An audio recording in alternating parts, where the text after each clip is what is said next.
So Ryan, do you want to give us a wee bit of explanation of where we are? We're in the Mill Café in Lurgan, and the mill was set up in December 2020, and is a cafe and bagel bar situated in a courtyard just off Lurgan's High Street.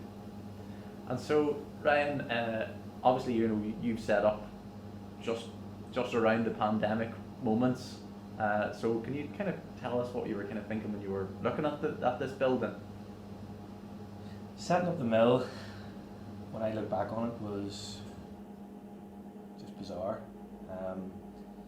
My background is in television and journalism, and in March 2020 I was working in Glasgow for an indie company called Firecrest Films, and I was developing shows for Netflix and Amazon. It's my dream job. I was working there Monday to Friday and coming back at the weekends, and I thought my career was going to continue in television, and then all of a sudden on St Patrick's Day I was sent home from Glasgow. COVID was getting more serious, and then I assumed that I'd be back over in Glasgow within the month and everything would blow over and we'd be fine.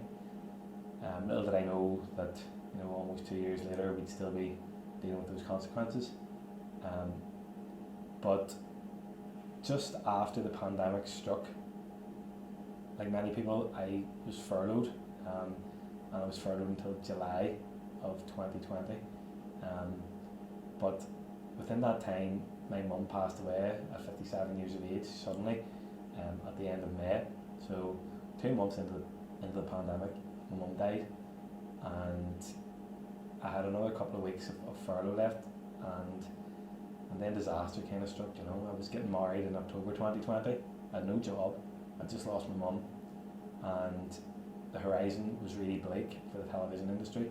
I'd spent a lot of time contacting old colleagues and people within the industry who I thought maybe would give me a heads up on where the work was coming from and how long it would be before the TV industry and the creative industries in general just rebuilt themselves. But as I say, the horizon just wasn't looking good, and I just felt that I had to act.